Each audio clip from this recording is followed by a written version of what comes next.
US ആക്രമണം നടത്തിയ ആണവ കേന്ദ്രങ്ങളിൽ അന്താരാഷ്ട്ര ആണവോർജ ഏജൻസിയുടെ നിരീക്ഷണം അനുവദിക്കില്ലെന്ന കടുംപിടുത്ത നിലപാടുമായി ഇറാൻ. എന്നാൽ ഇറാന്റെ പൂർണ്ണമായ ആണവ നിരായുധീകരണം എന്ന ആവശ്യത്തിൽ മാറ്റമില്ലെന്ന് ഇന്നലെയും അമേരിക്കൻ പ്രസിഡന്റ് ഡൊണാൾഡ് ട്രംപ് ആവർത്തിച്ചു. ആദ്യം പ്രതികരണത്തിൽ.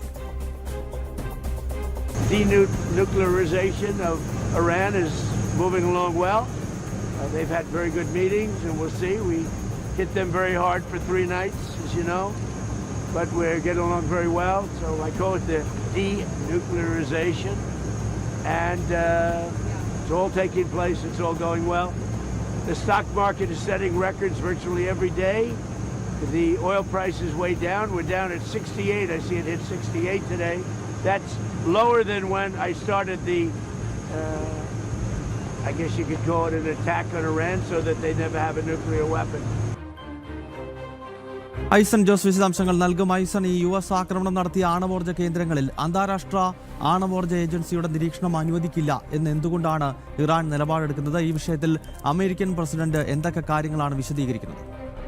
ഗൗതം, ഇപ്പോൾ ട്രംപ് പറഞ്ഞത് ആണവ നിരായുധീകരണം തന്നെയാണ് ലക്ഷ്യമെന്നാണ്. അത് തന്നെയാണ് ഈ ചർച്ചകളുടെ പ്രധാന ലക്ഷ്യമെന്നാണ് അറിയിച്ചിരിക്കുന്നത്. അതേ ഒരു സാഹചര്യത്തിൽ തന്നെയാണ് ഇറാൻ്റെ ഈ നിലപാടിനെ പരിശോധിക്കേണ്ടത് എന്ന കാര്യത്തിലും തർക്കമില്ല. നമുക്കറിയാവുന്നതാണ്, ഇറാനിൽ അതിശക്തമായ ആക്രമണം അമേരിക്ക നടത്തുമ്പോൾ ഇസ്ഫഹാൻ എന്ന് പറയുന്ന പ്രദേശത്തുള്ള ആണവ കേന്ദ്രമായിരുന്നു അതിശക്തമായി അമേരിക്ക ആക്രമണം നടത്തിയത്.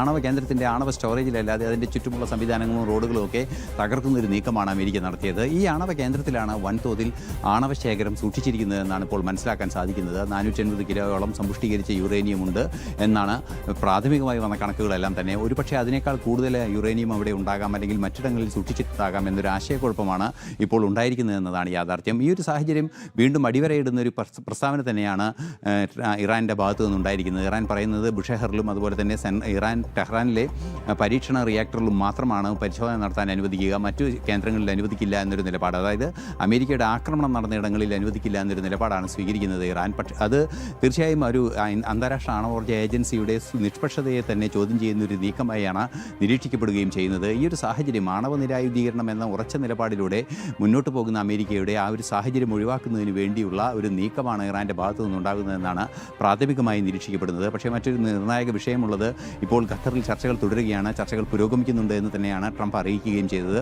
ഇനി അയത്തുള്ള അലി ഖമനേയുടെ ശവസംസ്കാര കർമ്മങ്ങൾക്ക് ശേഷമായിരിക്കും തുടർ ചർച്ചകളെന്ന് ഖത്തറും അറിയിക്കുന്നുണ്ട്.